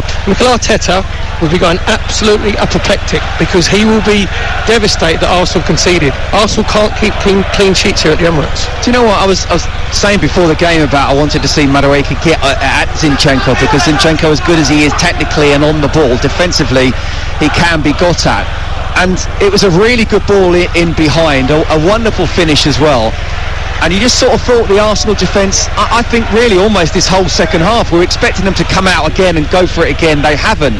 And they've just let Chelsea need to get a second goal before we can say they're in this game, because they have been a million miles away. Well, they did have the Saka shot that went wide. They had one cleared off the line as well, Arsenal, in this second half. But that was from the corner though, Sam. Goals do change games, don't they? You know, ultimately, and in this situation, especially with Arsenal having knowledge of the fact they've given away goals and leads in previous week, just maybe it might creep into the back of their head. They need to put their foot back on the gas, Perry. What it does, it just puts that little bit of element of doubt into your mind when you're cruising at 3-0. You said there, comes back to 3-1. It's a complete complacency from Arsenal. No pressure on Kovacic. Zinchenko falls asleep. So just a little glimmer of hope from Chelsea. 3-1 to Arsenal. Shrewsbury Town 2-1 up against Bristol Rovers in League One. That game didn't really mean anything in terms of the context of the final places in the division. We'll have Talksport 2 across the whole of the final day of the EFL League One season on Sunday. That's Talksport 2, which you can download via our app. Just get the app, you can flick between the two stations at will. Arsenal have a corner in response to Chelsea getting what looks to be a consolation goal. Left-footed in towards the near post, flicked on, travels through the 6-yard box, and it's going to be Martinelli who gets there first. He steers it back to the edge of the area. Zinchenko whips it back towards the far edge of the box. Gabriel seems to have recovered from his ailments, heads the ball on. Kivior goes down under pressure from Fofana, and it's cleared away by Chelsea, who are going to make two substitutions in just a second. Mudryk and Gallagher about to come on. Nelson and Tierney are coming on for Arsenal as Jesus breaks away down the left-hand side, and it's into Martinelli, back to Zinchenko. We're not going to have another humdinger of a game, are we, like we had on Sunday, like we had last night at the King Power Stadium? Well, you never know. Chelsea would have to completely revamp their entire performance to get back into this game. Sam, there's been a couple of times though from corners from Arsenal. We had the attack from N'Golo Kante, who picked out the wrong pass where Jorginho got back. That was 4v2. There was another situation there where it gets cleared. It was a 3v2 situation. So Arsenal just got to make sure that they keep their composure, keep their concentration. 3-1 the score to Arsenal, live on Talksport. Gallagher just adjusting his headband, tucking his hair behind his ears as he prepares to come on. Here is Ødegaard, now over the halfway line, turning it out towards the right-hand side. And now Saka takes it up for Arsenal, who lead as they look to head back towards the top of the Premier League. Maybe just for a night. They've spent so many nights on top of the Premier League table this season that they've got used to it, really. Here is Ødegaard running through the middle of the Chelsea half. He plays it out towards the right. There was no challenge on him as he released Saka. There was a better challenge on him. Kovacic turns and brings it away up towards Havertz. Challenge comes in from Kivior. Kivior's done well. Not that he's been up against much. And it goes back to Jorginho. You could have played centre-half tonight, Sam. I'm going to try and take that as a compliment, but I know it's not. I think he's more of a sweeper, don't you? I can't see Sam like smashing people around and getting above people. I think he's more, you go and win that and I'll just sweep up around you. He's actually a left back. Yeah, it's true. Is that last pick in the playground, was it? Left back than the goalkeeper. Second to last, Perry. Here is Martinelli over on the far side, and he's trying to switch and turn the ball in towards the middle of the park. Arsenal keeping possession well here. leading by 3-1, live on Talksport on this Tuesday evening in North London. It was a beautiful day in North London. 56% possession, and a lot of that has been surrendered in the second half by Arsenal. 14 shots to Chelsea's 3, 8 shots on target to Chelsea's 2, 6 corners to Chelsea's 1. Still, the ball hasn't gone out of play, and the substitutes have been warming up for quite some time. Gabriel stretches and inflicts a foul on Azpilicueta. Now the substitutions will take place, and Mudryk and Gallagher and Nelson and Tierney will come on. Be interesting to see how Chelsea change it, which players they decide to take off. Enzo Fernandez is coming off, obviously not feeling great, and Gallagher takes his place. That probably means that either Kovacic or Conte will play a little bit deeper. The other change is Raheem Sterling for Mykhailo Mudryk. How will that change the Chelsea attack? No, I think pretty much you've hit the nail on the head there. I'd imagine Kante just to drop in and Gallagher to push a little bit further forward. And Raheem Sterling, well, I don't recognise him. I'll be honest with you, I love him as a player for club and country. This season has been really tough, and tonight is, you know, when he's been on the ball, he's lost it. He's had a couple of air shots as well. You know, you're expecting someone with his experience to, I'm not playing well, but find a way to do something in the game. And he's one of those senior pros that just haven't stood up so far. I don't think Enzo Fernandez will need a shower. Can you remember him actually getting himself on the ball? Can you remember us in commentary saying Fernandez is on it, he's like dictating play, or he's going close down? He's just been like a passenger for the whole game. Do you know the biggest disappointment for me? Obviously sloppy goals to give away. Ødegaard picks it up, plays it on to Xhaka. Xhaka switches it out to the wide right. Saka takes it on, stabs it into the path of Jesus. Ball towards the near post, blocked by Chilwell out for a corner.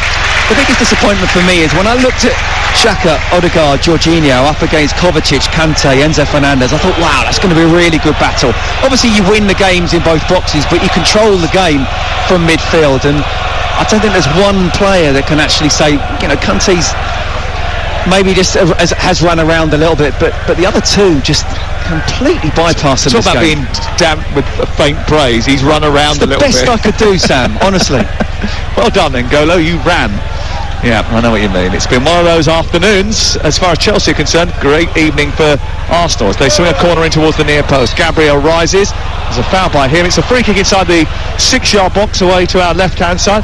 Is it about time? Well, we've got a break in play here and 2 substitutions, Nelson and Tierney, that we should all say congratulations to our very own Adrian Durham, who won the ARIA Award for Best Speech Presenter. It's basically the Oscars for radio, and he won the Gold Award today, and about time too. He's been nominated several times. He hasn't won it before. He is the greatest at the gift of the gab. He's brilliant on a Saturday afternoon and during the live football here on Talksport, and congratulations to him. He's been fantastic for many years, but I think he deserves his award. He is the Premier League, EFL, the National League Jedi. He would tell you who was left back for Stockport County, how many games that he's played, how many goals that he scored, where he came from. I've been privileged to work with Aid on, obviously, you know, round the grounds on a match day. It's incredible. His head has got so many stats and facts and figures in it, it's frightening. Quite simply, he's one of the best broadcasters in the business on every level. And I remember, Sam, when we had our podcast sort of day out, we did, yeah. I texted Adrian, do you want to come and join us? And he said, no, I'm watching Scunthorpe versus, I can't remember who it was now. He said, I know the Scunthorpe manager and I haven't been to the other ground. Here is Mykhailo Mudryk over on the far side. Gallagher is coming as a sub onto Chilwell, delivers the ball into the box, and it's over the head of Azpilicueta, and Jesus chases it down, headed forward by Fofana in towards Conte, goes out on this near side, and Havertz then plays it back towards the halfway line. He was also taking his missus to the game as well. I said, boy, you know how to show someone a good sign. He kept me up till 2 in the morning last night talking about football. As you can imagine, he wasn't the only person talking, but anyway, you know. Were you two just talking at each other? Yeah, pretty much for 3 or 4 hours. Anyway, congratulations to him. Well done. He'll be back with us tomorrow night at the Etihad Stadium, Manchester City versus West Ham. Here's Mykhailo Mudryk charging down the left, trying to get into the penalty area, and it's guided back by Ben White into the arms of the goalkeeper Aaron Ramsdale, away to our right-hand side. This is Talksport. Got a bronze award, Talksport, for the World Cup coverage as well, so everybody involved in that deserves a big cheers this evening as well. Arsenal 3, Chelsea 1 here. And a lot of people in Arsenal red deserve a lot of credit this season too. There's not many representing Chelsea that deserve any credit at all. They have got themselves back on the score sheet, and they've actually, we didn't actually say it when it happened because it happened so fast, but Chelsea have actually scored a goal. That in itself is a remarkable event. Look, to be fair to Chelsea, they're winning the second half 1-0. I mean, they couldn't have been any worse as what they were in the first half, but there has been a modicum of improvement. I think it's a bit that Arsenal might have just eased off a little bit. You know, they've had chances and haven't been clinical, so at least the second half they can say they've got a little bit of pride back, but the first half was an absolute abomination. It's now 2 goals in 709 minutes, both of whom have taken a deflection. And did that take a deflection? It was scruffy. It was a into the ground. Yeah, it was a scruffy goal, but look, it's been shocking, really, and Arsenal, without a doubt, have not been the same side in the second half. Haven't needed to be, though, have they? They haven't, and Perry's right. You know, used to say back in the day, the managers, didn't they, go out and win the second half. Well, I'll tell you what, they're winning it 1-0. If for some reason, I don't quite know how, but let's just go into fantasy land that Chelsea are able to create a second goal in the next 5 minutes, the last 10 minutes plus injury time could be very interesting. Going to make a change here, Chelsea. Hakim Ziyech is about to come on. Chelsea is preparing him. Ashley Cole actually is preparing him. Former Arsenal left back. In fact, the man that Perry owes quite a few glasses of wine to. On the book sales, do you mean? Yep. Their book came out in the same week, and the Arsenal fans started a campaign to ensure that more copies of Perry's book were sold than Ashley Cole's, and duly they were. Well, he said that he nearly crashed his car into a tree, didn't he, when he was offered 65 grand a week. Yeah. I nearly crashed mine, my Vauxhall Viva, when I was offered £65 a week. So there's the difference. Yeah, but the book sales have meant that you're in the Rolls Royce you came up today, I saw it. My ex-wife was quite pleased with the royalties. Gallagher out to the far side, Chelsea on the attack, onto Mykhailo Mudryk, who runs up to the edge of the area. Remember, he was supposed to go to Arsenal and ended up at Chelsea because they paid a packet load more. Here's Gallagher over on the far side, gets fouled over by the far touchline by Reece Nelson, and it's going to be a free kick to Chelsea, just a couple of yards in from the touchline. To get this delivery right, cause a few problems, you never know. Yeah, just a little bit lazy from Reece Nelson. Conor Gallagher's not going anywhere, just facing the touchline, just shepherded him out, put his team under pressure. Corner, free kick over on the far side to be drifted in, I think either by Mykhailo Mudryk or Ben Chilwell standing over there for Fana, Azpilicueta, Thiago Silva, Madueke, and also Kai Havertz waiting around in the centre, looking for this delivery. In fact, it's going to be left by Chilwell to Mykhailo Mudryk, and still the Chelsea fans serenading him as he sends the ball in towards the near post. It's flicked up, did it hit a hand on the way through? It's smuggled out for a corner over on the far side. There was a diving, glancing header from Thiago Silva. It hit an Arsenal body and went behind. John Sam, there's a little bit of nervousness just creeping around at the moment. Arsenal conceding free kicks and corners. No VAR check, and the corner comes in from Mudryk. It's a higher one, deep towards the middle of the 6-yard box. Taking charge brilliantly there was Gabriel. Great header, gets it out towards this near side. Then N'Golo Conte slides it out, and now Chelsea want to make a substitution. They're going to take off Madueke and bring on Hakim Ziyech. He's currently Arsenal 3, Chelsea 1, and for the latest odds you can go to Ladbrokes, where right now you can get a bet on Arsenal to win the game. It's 100 to 1 on. The draw is 40 to 1, and Chelsea to win is 125 to 1. That's all thanks to Ladbrokes. Play at ladbrokes.com, 18 plus, begambleaware.org. That 100 to 1 might come a little lower if Chelsea are able to nick a goal, as I say, and Perry's right, it's just gone very quiet around the Emirates at the moment. Ziyech has been introduced to the game very quickly, Conte's won the ball on halfway. Jesus has put himself about, and then Nelson does well to win it. Jesus seems to be fouled. That's going to be a yellow card for Kovacic. A tackle from behind. Should have done that in the first half. That's getting tight. Okay, you've not won the ball and you want a yellow card as well, but at least there's a bit of physicality going on now with Chelsea.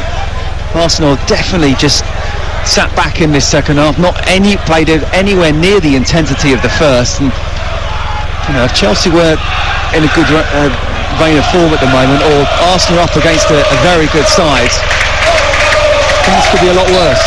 Well, fans have stuck with Frank Lampard. The fans have stuck with Chelsea so far this evening, when it could have gone completely the other way. They celebrated their goal with gusto, but Frank Lampard said his eyes were open when he took the job on, and his role was to try and bring performance and good feeling back to the group. Very difficult to do that in a short space of time, but he did also talk about Arsenal, the evolution from a team under Arteta who defended deep and sort of clawed their way through games into what they are now, which is a really good high-pressing footballing team that create a lot of chances and score goals. And he talked about that process of that, and how it sort of worked. It was a great example, he said, of how that sort of process has been done well. Arsenal just being a little bit casual and giving the ball away. But it took patience. It definitely took patience. They gave him a lot of scope, didn't they? Arteta was given the option to get rid of Aubameyang, strip him of the captaincy, despite the cost that it certainly did end up costing the club as a whole. And patience might be the way forward with the next Chelsea manager. Patience is okay if you can see that the manager has a philosophy and he has a vision. And Mikel Arteta always goes on about his non-negotiables, and that was your attitude in training, your attitude in games, on and off the pitch. And Arsenal could see that. And to be fair, beginning of last season, lost the first 3 games, hadn't scored a goal, bottom of the league, and the game here I can remember against Norwich, when Aubameyang scored from about 6 inches. That was that was his sort of tipping point. If he'd have lost that, who knows if they'd have been as patient. But then when he started winning games, then he started to get more authority himself, and he will be in charge of who comes in and who doesn't. That's when you know the manager has total control of the playing side. At the moment, Graham Potter didn't have it. Frank Lampard hasn't got it. It's not his fault because these are not his players. So when Pochettino comes in, he's got to be in total control of who comes in and who goes out, because if he isn't, he's got no chance. Ødegaard has the ball for Arsenal inside opposition territory. 82 minutes on the clock. Arsenal sort of just killed off that little bit of a fight back from Chelsea just by really taking a sting out of the game. 3-1 the score. There's only 8 minutes left now, and not even Frank Lampard believes there's much chance of Chelsea coming back in this one. And Tierney sending it forward high into the air down the left hand side. Arsenal getting the job done in the first half, absolutely ripping Chelsea to shreds. They could have had many more than 3 goals that they racked up before the break. A Pinnacle way to keeping Chelsea on the ball. Kovacic moves forward into that centre circle, plays it to Conor Gallagher, who spreads it further wide for Chelsea, so the wide left position. Then it comes infield to Mudryk, who then plays the ball down the left touchline, looking for a chase on by Chilwell, who felt he was fouled. The referee said no. Reece Nelson gets on with it, and Arsenal play out. He did well there, Reece Nelson. He made sure that he tracked his run up, kept with Chilwell ended up just up running into him. 4 versus 3 in Arsenal's favour. Coming forward on the right hand side, it's a bit wide for Nelson, who just about keeps it in. He moves towards the edge of the penalty area. He's engaged by Gallagher, goes past him, then interrupted by Chilwell and goes back out the other side and has to turn away and give it to Jorginho. Still Arsenal put pressure on. They play around Chelsea too easily. Ødegaard has wandered into the box, left footed, drives it towards the near post, saved by Rida Balaga, and then cleared out on the other side. And then Fofana appeared to nudge Reece Nelson to the floor inside the area. Referee said nothing, goal kick. Surely they'll have a look at that. They probably will, but no one's really gone for it and claimed the penalty. He's just said now that there will be a VAR look, but how can Martin Ødegaard get that amount of time and space inside the box to turn, run with it and shoot as well? Fofana, no, it's never been a penalty, that one. He's got the ball. What happens there is, even before that, Granit Xhaka over on the inside right position, he's in 10 yards of space. So the two players are the most dangerous, especially from the first half. Chelsea haven't tried to counteract that. You said that Odegaard gets in, gets a shot. In the end, it was a good save from Kepa down low to his left-hand side. This is just game management now from Arsenal. Yeah, and that's something that obviously they were criticised for in the game against Liverpool, the game against West Ham United, and in some senses even the game against Manchester City. But they're making a change here because Gabriel has got a problem, and he's been nursing that for a little while, and he's going to have to be replaced by Rob Holding. Thomas Partey's coming on as well. Yeah, you talk about game management, Sam, and I don't really think they've been that great in terms of the game management in the second half. I just think they've come up against the Chelsea side that are really, really poor. And how Chelsea, when you look at the first half, are kind of winning this second half, I think shows how poor Arsenal have been in the second half as well. They won the game in the first half. You know, so you wanting them to do the game management, pass it around, control the tempo. They haven't really done that, and Chelsea have had a chance to try and get back into this match. They've just not been good enough. So Scott, when you're playing, you do just ease off it. When you're 3-0 up, you just ease off maybe a yard, 2 yards. You shouldn't, but sometimes you sort of switch off. Because I think that they had the first Chelsea sort of 10-minute spell, didn't they, where they had a couple of chances. If they'd scored one or two more, you wouldn't have been surprised. But since then, they haven't gone full throttle. Yeah, and there's another 2 gears that Arsenal can go up. And also as well, you're coming to the end of the season, subconsciously you think, oh, we're 3-0 up. I'm not going to quite go and close down. I'm not going to, make that run because I'm just going to conserve some energy. I understand that in terms of intensity, but then you keep the ball. And I don't think they've kept the ball as well. Look, they haven't had to be great in the second half, and it looks like they are going to go on and win this game pretty comfortably. But, I don't think it's been, first half a high intensity, they've dominated, they won the game, and in the second half they completely controlled it. They haven't. Well, Fofana's not happy about being taken off. He's been replaced by Chalobah. And Chelsea have given the ball away over on the far side. Oh no, there's a foul. And it's going to be a Chelsea ball against Ben White opposite us on the far side of the pitch. 86 minutes gone. You're listening to Arsenal 3, Chelsea 1 on Talksport with Car Finance 24/7. Search Car Finance 24/7 today. Be interesting listening to Laura and Ali tomorrow morning on Talksport Breakfast. Laura very much a gooner, Ali with a little interest in Chelsea, let's just say it like that. And he's here tonight, actually, Ali McCoist, and they've got Gabby Agbonlahor with them from 8 o'clock tomorrow morning. Jermaine Beckford is coming on, and you two will be on the programme tomorrow morning as well. Really? Bright and breezy. All right, what time's that? Has no one told you? It's news to me. It says here, confirmed guests tomorrow, Minto and Groves. Early night tonight then. Yes, you get straight back to bed, you. Here is Azpilicueta. Back to Chalobah, and then all the way to Kepa Arrizabalaga, who sends the ball forward just in front of the 18-yard box to Thiago Silva. Well, Manchester City, I don't think, will be quaking in their boots, but they will know that Arsenal are still there. They're not going away lightly. They're not going to be shrugged off with any amount of ease. They've been consistent all season, Arsenal, because they're a very good football team.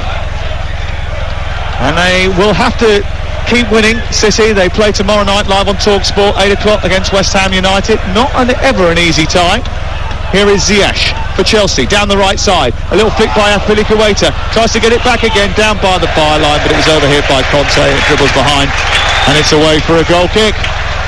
He's been very good in the second half, Azpilicueta. We talk about leaders, and, obviously, we don't know how many years he's got left at Chelsea. He's got another year after this when he signed a 2-year contract in the summer of last year. But, the point is he's coming towards the end of his Chelsea career for sure, and yet, so physically he's not quite at the level that he used to be, and he's up against some very good players.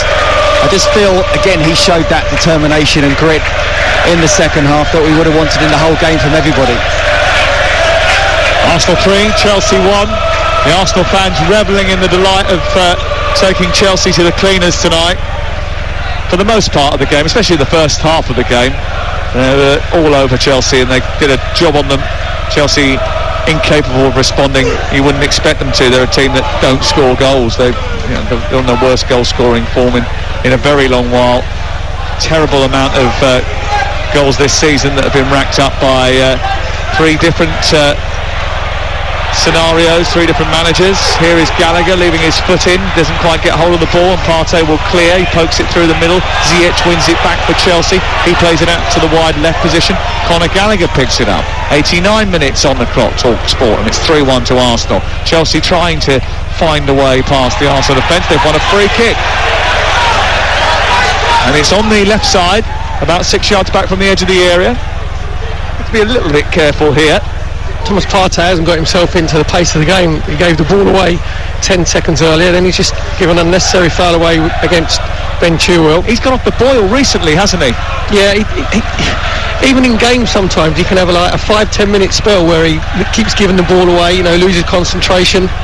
So it wasn't surprised he was left out today for Jorginho, who actually played well, especially in the first half, just get things ticking over. I think the time he gave the ball away against Declan Rice that made it the penalty for 2-1, I think that was an absolutely key moment in the season. Yeah, that will have been the turning point. Here is the free kick for Chelsea. Makayo Mudryk and Ziyech standing over it. 5 minutes of added time at the end of the 90. If this goes in, here's Ziyech in towards the near post, away by Jesus. Makayo Mudryk gets it back again. He picks it up, turns it back onto his right foot, delivers a cross into the box. Tierney stands tall, heads it away. Chilwell forward, help back on. They've got it. Ben White sends it forward. Oh, another free kick has been given against Martinelli on Chilwell. It took Rob Jones a bit of time here. Ashley Cole is absolutely furious about something and is making sure everybody knows about it. I think it's because my book outsold these. Got to let it go, Ashley. It's a long time ago, mate. The free kick is wasted by Chelsea, and Nelson has got it, and then Ødegaard tries to come forward. Kovacic wins it back again, and then Makayo Mudryk travels with it, leaves it for Kovacic. Kovacic turns, spirals, edge of the area. Ziyech gets to the edge of the box, left-footed shot over the top of the crossbar. Just invited Chelsea just to have a late little burst, haven't they? Yeah, absolutely, and we're just seeing a few Arsenal fans not happy as well, and what they're seeing, just giving the ball away. And I mentioned Azpilicueta, I'd just like to mention Ben Chilwell. I think he's probably been Chelsea's best player from the start to the finish. That's not necessarily saying much, but it's certainly been their biggest goal threat. Yeah, absolutely, and he kept Saka reasonably quiet, and Saka's been taken off. He's tried to get forward when he can, but from that position it's not always easy to affect the game. Arsenal still hunting, still hoping, still dreaming of an incredible turnaround. The Premier League is littered with those stories of hope and fantasy. Could Arsenal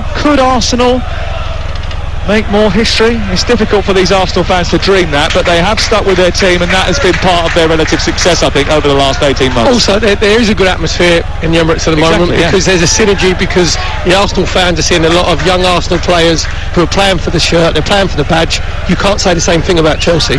That is the difference. It's not the difference, it's one of many differences, unfortunately, Perry, isn't it? Recruitment's better, management's better, there's loads of differences. I mean, at the moment there is a massive gulf between these two teams and clubs, really. There is, but I agree with Scott. If you looked at the talent in the Chelsea ranks, there's a lot of talent there, but it's whether a manager can come in and drag that talent out of them. You can never put heart into someone. That's the problem that I think Pochettino's going to have if he comes in. Well, you look at Brighton, they do so much work on personality before they sign a player. Did Chelsea do that? I've no idea. They need to look at strikers, so I think we're not able to do that, were they? Well, here is Havertz trying to brush Kivior off the ball. He shoots left-footed on the volley from the edge of the area, and Ramsdale makes a save down to his right. They will have a striker next season. Yeah. Christopher Nkunku's coming in from RB Leipzig. He's just recovered from injury, and he actually scored a winning goal at the weekend. He's back scoring again, so the next Chelsea manager will have that resource. Whether or not he translates to the Premier League. Chelsea signed a Leipzig striker before, it didn't quite work out. Well, that's true. I mean, he can play anywhere, can't he? Not just as a number 9 and more of a wide player at times. Interesting to see what they're doing. Chilwell gives the ball straight to Nelson on the edge of the area. Gallagher comes back and fights for it for Chelsea. We're into the final knockings of the game now. The goals coming in the first half for Arsenal. Ødegaard twice, Jesus. Madueke getting one on 66 minutes to maybe give Chelsea false hope about getting back into the game. They come forward with Makayo Mudryk charging towards the edge of the area, into the box, past White, still got hold of the ball, delivers across. Ziyech coming in at the far post. Havertz is there to get something on the ball, but not enough to trouble Aaron Ramsdale, who drops on the ball, holds it into his chest, and will clear away as we reach minute 5 of stoppage time. Yeah, not bad wing play there from Mudryk over on the left-hand side. Ben White's got to make sure that he keeps on his feet, he slides in, commits himself, just dinks it to the far post.